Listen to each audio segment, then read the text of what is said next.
Hello everyone, word forex market के YouTube channel में आपका स्वागत है। तो चलिए डेली एफएक्स ट्रेडिंग सेटअप में हम लोग डिस्कस करते हैं। सबसे पहले हम लोग डॉलर इंडेक्स के बारे में डिस्कस करेंगे, फिर उससे रिलेटेड पेयर के बारे में डिस्कस करेंगे। जो ये रेड लाइन है ये आपको इंडिकेट करेंगी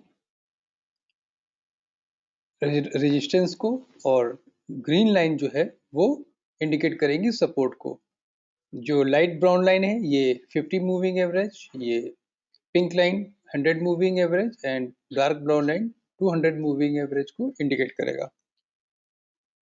ठीक है, तो जैसा कि हम लोग यहाँ पे पिछले 2 हफ्तों से ये 105.20 पे सपोर्ट ले रहा था, 105.20 पे ये जो सपोर्ट ले रहा था, फिर यहाँ पे भी सपोर्ट लिया, फिर कल इसने एक झटके के साथ, और रेजिस्टेंस कहाँ पे ले रहा था 107.20 के आसपास 105.20 से 107.20 तक ये एक चैनल में चल रहा था,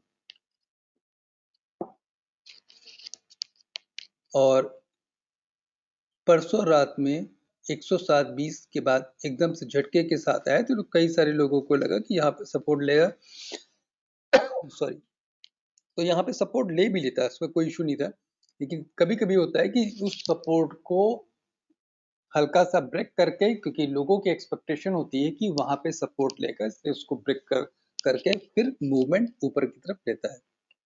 इस चीज को समझने के लिए क्या अब जो इसने लो लगाया था 104.50 के आसपास, क्या यहाँ पे सपोर्ट है? तो उसके लिए हम लोगों को जाना पड़ेगा थोड़ा सा हायर टाइम फ्रेम की चार्ट पे।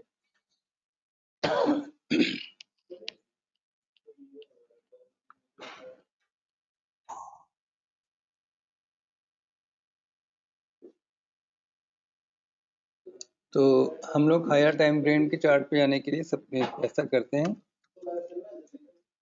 डेली पे देख लेते हैं एक बार।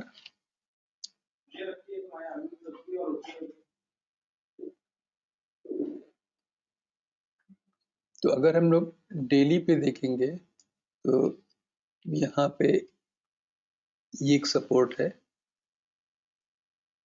ये सपोर्ट है, जो प्रीवियस रेजिस्टेंस था ये सपोर्ट है। तो जो ये पहले रेजिस्टेंस था, और ये देखिए ये रेजिस्टेंस था, वही बाद में ये सपोर्ट का काम कर रहा है डेली चार्ट टाइम फ्रेम पे। और ये देखिए ये सपोर्ट का यहाँ पे, अब यहाँ पे पॉसिबल है कि शायद ये यहाँ पे सपोर्ट ले। ठीक है, थोड़ा सा और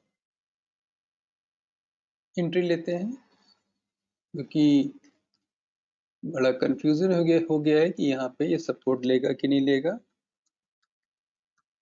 तो वीकली चार्ट टाइम फ्रेम पे भी देख लेते हैं। तो ये वीकली, देखिए वीकली में भी क्लियर इंडिकेशन है कि ये यहाँ पे सब पहले यही पॉइंट, ये रेजिस्टेंस था, यहाँ से ये नीचे आया था, फिर ऊपर गया था, फिर ये कंसोलिडेशन में गया था, उसके बाद झटके के साथ ऊपर गया, ऊपर जाने के बाद दोबारा भी यहाँ पे ही सपोर्ट लिया। तो ये फिर पहले रेजिस्टेंस, फिर नीचे, फिर ऊपर, फिर जो रेजिस्टेंस था उसको एज ए सपोर्ट। तो हम लोग ये मान के चल रहे हैं कि यहाँ पे ये कहीं आसपास वीकली में भी इसका ये सपोर्ट है। ठीक है, अब चलिए हम लोग अपने पुराने लेवल पे आते हैं।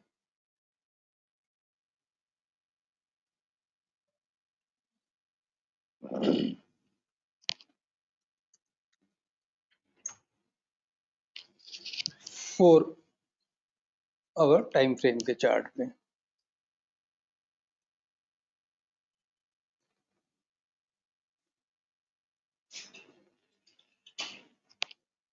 तो अगर हम ये मान के चलें कि आज के लिए ये यहाँ पे सपोर्ट ले रहा है, तो एटलीस्ट इसको वापस अपर टाइम फ्रेम की टेरिटरी में आने के लिए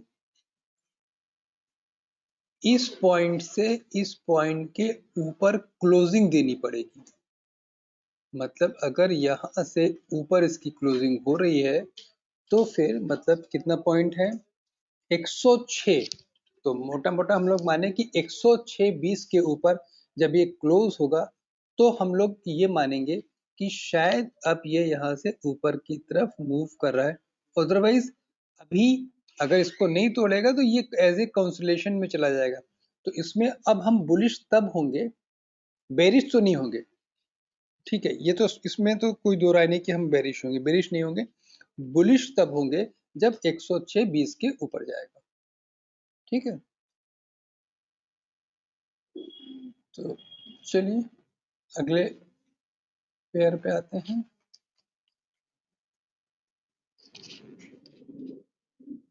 यूरो यूएसडी।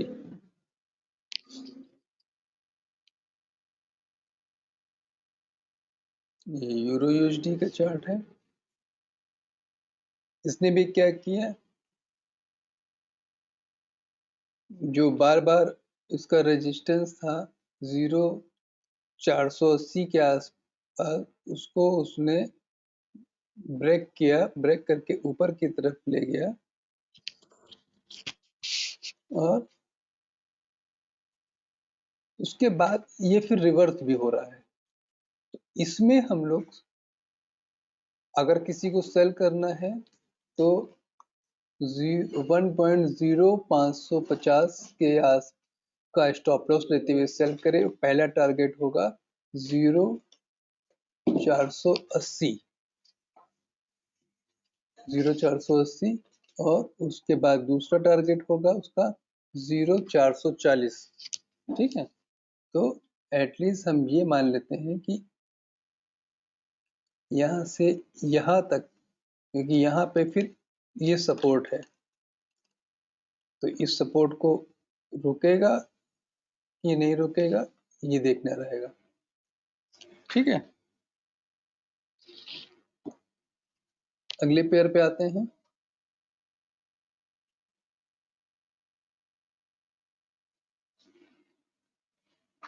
GBP USD.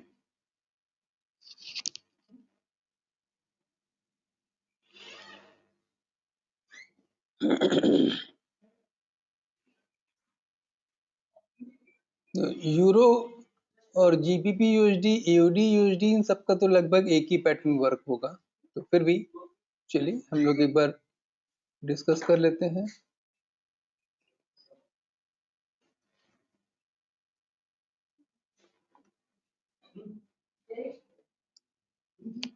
इसमें भी हम लोग 1.2280 के स्टॉप लॉस के साथ हम लोग इसको सेल करेंगे और पहला टारगेट होगा हमारा 2150, फिर 2050, फिर फाइनली 1950। ये हमारा टारगेट होगा। यहाँ पे इसके एसएल के साथ में हम लोग वर्कआउट करेंगे। अब वो कितना इसके बाद नीचे डीप ले लेता है ये फिर बाद में देखेंगे। तो चलिए जल्दी जल्दी करते हैं, अगले पेयर पे आते हैं। अगला पेयर हम लोग गोल्ड को उठा लेते हैं।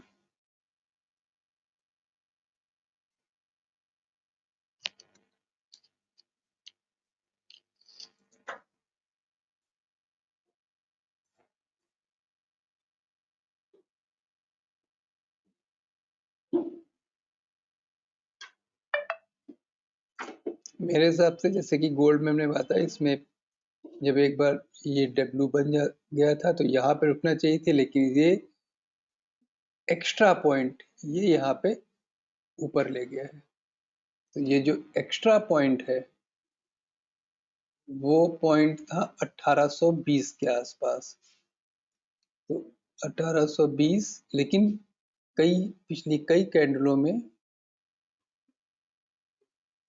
देखिए तो 1 2 3 4 कैंडल पे इसने 1820 को 4 कैंडल हो चुकी है, तो 1820 को इसने एज ए रेजिस्टेंस फेस किया है। तो अब हम ये मान के चल सकते हैं कि अगर कोई एग्रेसिव ट्रेडर है तो 1820 का SL लगा है, अभी 1810 पे चल रहा है, और ये एटलीस्ट यहाँ 1790, फिर 1761 हो रहा है, 1760 के आसपास ये यहाँ पे टारगेट। वैसे भी जब डब्ल्यू बनने के बाद ये इसकी नेक पॉइंट को टच करने के लिए आता है, तो यहाँ पे ये है।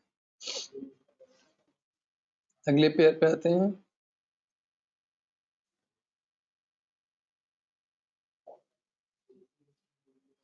अगला मेरा पेयर है BTC।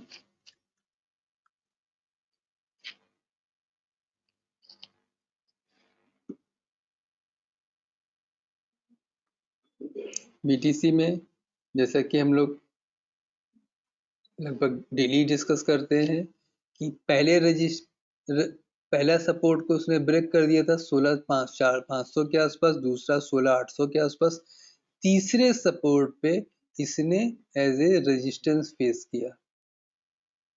तो इसको थोड़ा सा सही भी कर लेते हैं। ये कहाँ तक ऊपर गया था? 250, 17,250 के आसपास इसने रेजिस्टेंस फेस किया, और अब इसके लिए जो सपोर्ट का वर्क करेगा BTC में, तो पहला, क्योंकि नीचे आ रहा है, इस समय चल रहा है 16,900 के आसपास, तो पहला सपोर्ट होगा 16,800 का, फिर दूसरा होगा 16,400 का। ये इन दोनों पॉइंट पे ये यहाँ पे सपोर्ट लेगा। तो BTC में हम लोग 17,250 के SL के साथ में सेल करेंगे, ठीक है। अगले पेयर पे आते हैं। अगला पेयर है नैस्डैक।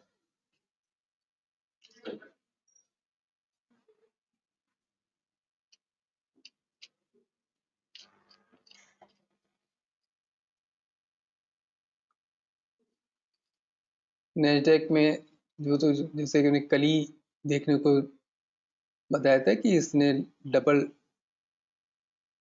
टॉप बनाया है, अपने प्रीवियस हाई के आसपास में टच किया, उसके बाद ये एज ए कंसोलिडेशन में चला गया। 1 2 3 4 5 6 7 8 कैंडलों में एज ए कंसोलिडेशन में चला गया। अब ये उसके बाद मूव करेगा, तो पहला सपोर्ट हमारा ये रहेगा, और फिर दूसरा सपोर्ट सीधा फिर से ये सपोर्ट है, तो पहला सपोर्ट रहेगा 11,900, फिर दूसरा रहेगा 11,780, फिर ऐसे। तो वो तो नीचे ड्राइव करा लेंगे हम लोग। तो अभी जो परसों का या कल का हाई लगा था 12,150 कैसल के साथ में, हम लोग नैस्डैक में सेल करके ही चलेंगे, ठीक है। तो चलिए आज इसको यहाँ पे ही क्लोज करते हैं। आप लोगों से, अगर ये वीडियोस आप लोगों को अच्छे लगते हो तो आप लोग उसको लाइक कीजिए, शेयर कीजिए, एंड अपने सजेशन कमेंट बॉक्स में डालिए। अगर किसी को कुछ पूछना है, किसी की क्वेरी है, तो कमेंट बॉक्स में क्वेश्चन कर सकता है। Thank you for watching.